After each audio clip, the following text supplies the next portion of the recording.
Hello students, मैं हूं आपका किशोर सर और यह है आपका अपना चैनल न्यूक्लिक फोरम। इसके पहले के वीडियो में हमने वर्क डन के डेरिवेशन को पढ़े थे। वो डेरिवेशन फिनिश जो हो गया था ना केमिकल रिएक्शन का, जिसमें W = डेल्टा NGRT आया था, वो डेरिवेशन फिनिश होने के बाद में मैंने आपको वहां पे एक बात बताई थी कि इसके बाद की वीडियोस में हम वर्क डन डिफरेंट प्रोसेसेस में देखेंगे। तो आज की इस वीडियो में हम पढ़ते हैं work done in different processes. देखते हैं कि जो वर्क डन का फॉर्मूला है वो अलग अलग प्रोसेसेस में कैसे यानी क्या डिराइव होता है। ठीक है, तो मैं हेडिंग देता हूं कि work done in different processes. अब ये जो टॉपिक है, ये टॉपिक बताने के पहले मैं आपको बता दूं कि वर्क डन के हमारे दो डेरिवेशन हो गए थे मेजर, जो इंपॉर्टेंट है।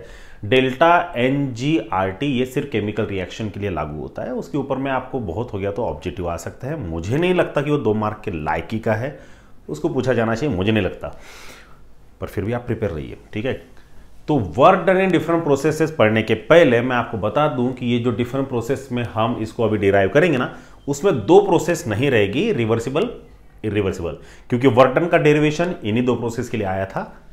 तो और ये 2 प्रोसेस के लिए और से डिराइव करना ये पॉसिबल तो है नहीं। अब 7 प्रोसेसेस है टोटल। पहला कौन सा है?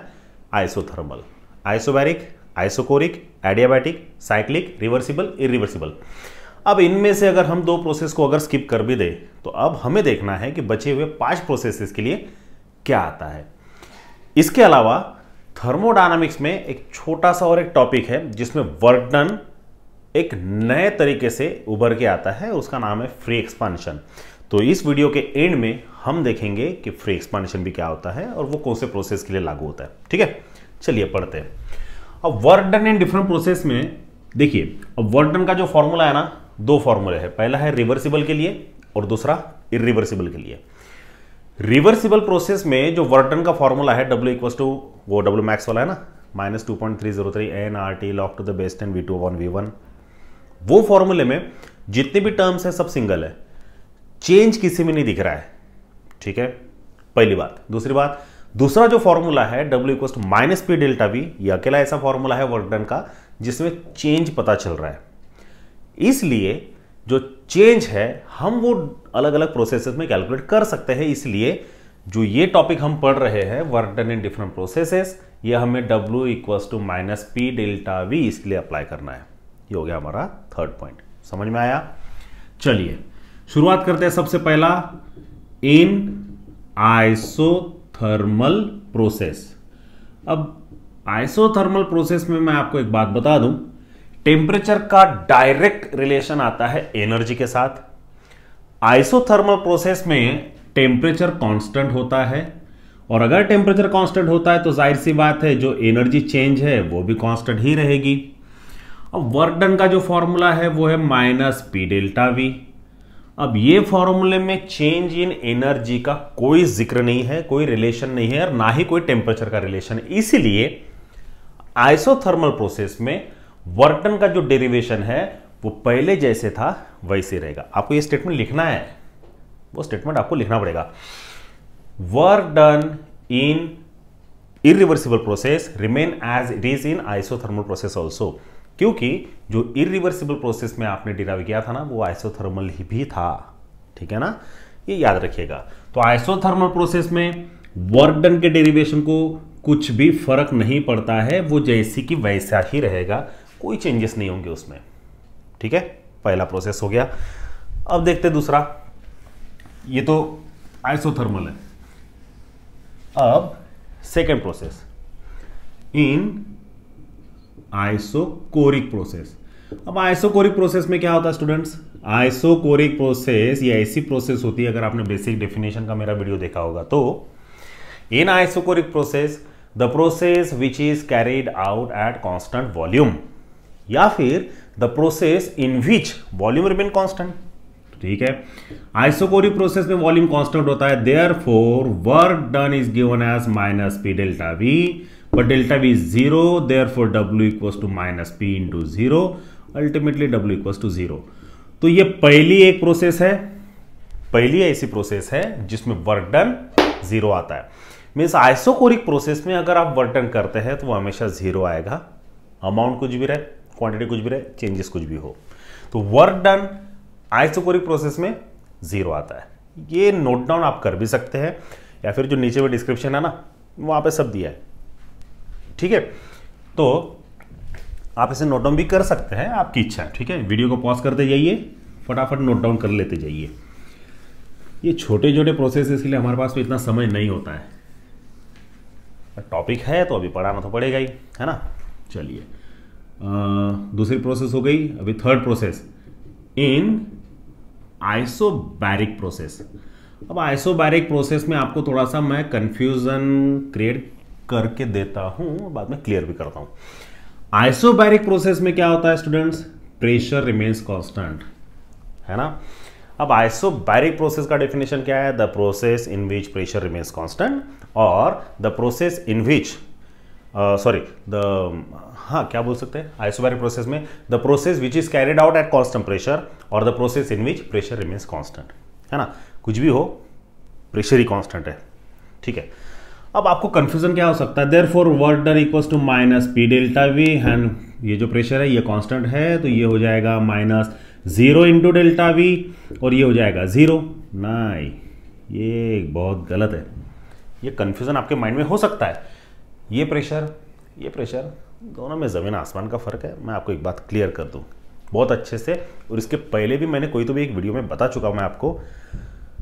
आइसोबैरिक प्रोसेस जो है ना, ये आइसोबैरिक प्रोसेस में जो प्रेशर कांस्टेंट होता है वो सिस्टम का होता है, और ये जो प्रेशर आपको दिया है इक्वेशन में, उस इक्वेशन में जो प्रेशर है ये सराउंडिंग का है, और सराउंडिंग के प्रेशर से हमें कोई लेन देन नहीं है।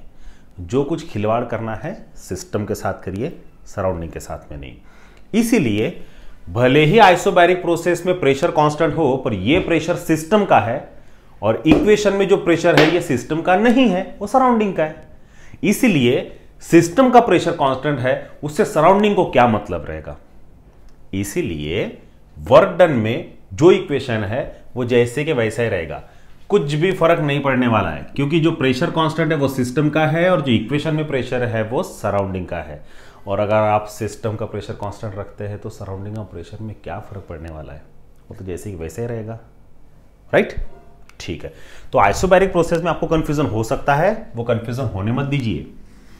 ओके, देन अब ये हो गया, पहला हो गया हमारा आइसोथर्मल, देन हो गया आइसोकोरिक, देन आइसोबैरिक। अब उसके बाद एडियाबैटिक।